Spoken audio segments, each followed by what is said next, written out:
बिस्मिल्लाहिर्रहमानिर्रहीम। अस्सलाम वालेकुम नाजरीन, आप यूट्यूब चैनल देख रहे हैं। मैं उस्मान हबीब हूँ।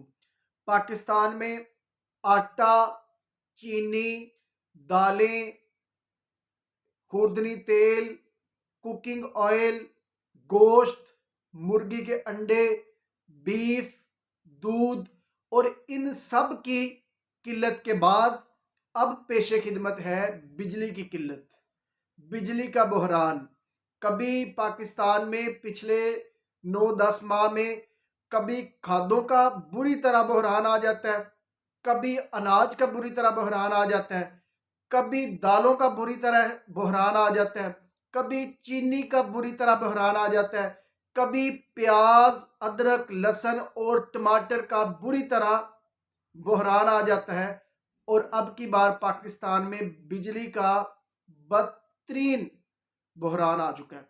ये बहरान, ये कोई फॉल्ट नहीं, कोई टेक्निकली फॉल्ट नहीं, बल्कि आपकी एलएनजी और तेल की कमी की वजह से ये फॉल्ट नमूदार हुआ है। आपकी आधी से ज़्यादा बिजली की पैदावार एलएनजी गैस और तेल पे होती है और आपने एलसीज बंद की हुई हैं। ना तो आपके पास तेल है और ना ही आपके पास एलएनजी है।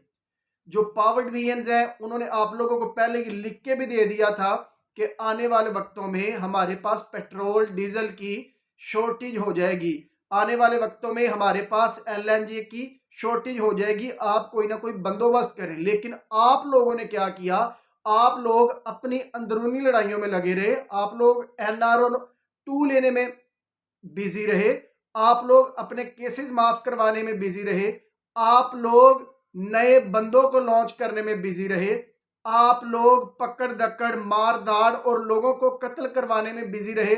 लेकिन पाकिस्तान की बढ़ोतरी की तरफ आपने जरा भी तवज्जो नहीं दी और इसका खमियाजा आज हमें बासियत पाकिस्तानी एक आम शहरी को भुगतना पड़ रहा है। क्योंकि अगर आटे का मसला आता है तो एक मजदूर एक दिन मजदूरी करे और अगले दिन वो एक लाइन में लगे जहां पे उसको 150 से 160 रुपए किलो आटा मिले।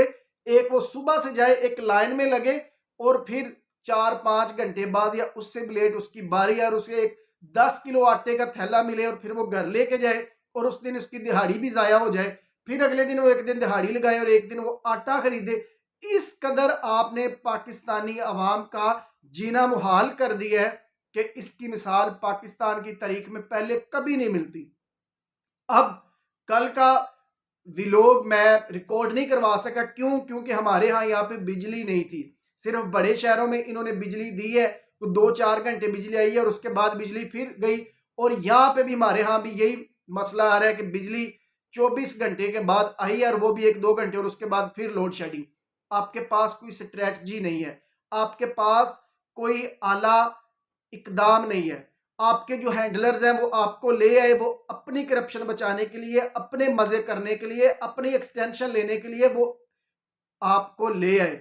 उन्होंने एक हस्ती बस्ती पाकिस्तान को, एक चलती हुई हुकूमत को उन लोगों ने गिराया।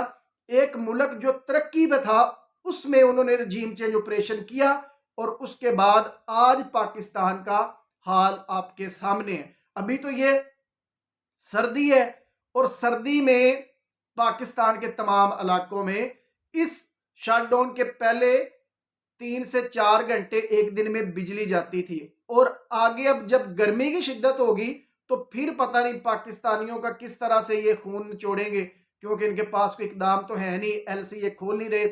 आपके जो दोस्त ममालिक हैं चीन, यूएई और सऊदीया और रूस, ये भी आपसे मुंह फेर चुके हैं क्योंकि उनको पता है सारा करप्ट टोला पाकिस्तान पर मुसल्लत हो गया है और उनको पता है कि हैंडलर्स भी अब न्यूट्रल नहीं रहे, अब हैंडलर्स भी करप्टों के साथ मिल गए हैं और उन्होंने अब पाकिस्तान से अपना हाथ उठा लिया। उन्होंने कहा जनाब अब आप जो मर्जी करें, अब आप ऐसे भूखे मरे, अब हम आप लोगों की कोई मदद नहीं कर सकते।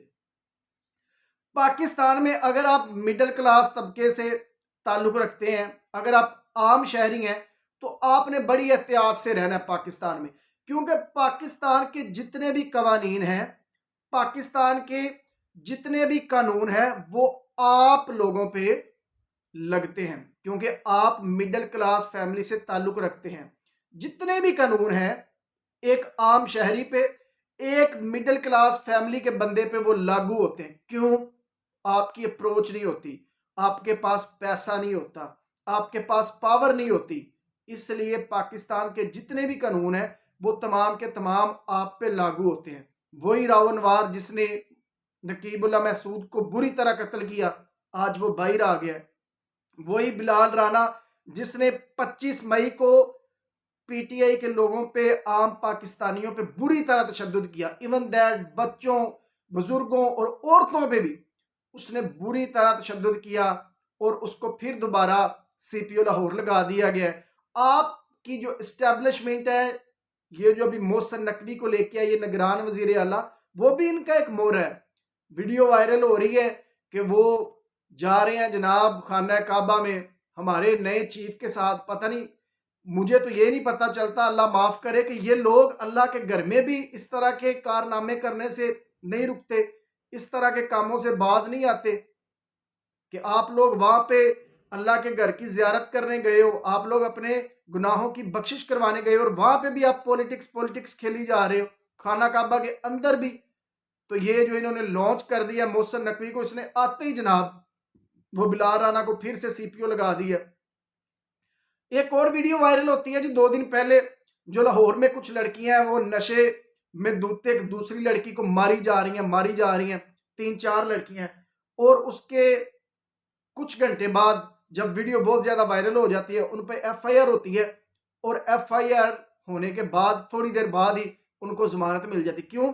क्योंकि वो एक बड़ी फैमिली से बिलोंग करती हैं और पाकिस्तान में जो कानून है वो बड़े लोगों पे लागू नहीं होता, और जो पाकिस्तान के बहुत बड़े लोग हैं उन पे तो बिल्कुल ही लागू नहीं होता। वो चाहे किसी को मार दे, इवन दैट आपके मुल्क का एक साबका वजीर आजम भी हो तो वो उसे भी मार दे, उसे मारने की कोशिश करें, उस पे नहली के केसेस चलवाएं, उसकी किरदार कशी करें, वो जो मर्जी करें, उन पे कोई कानून लागू नहीं होता। तो फिर आप और मैं क्या चीज है, एक आम पाकिस्तानी क्या चीज है?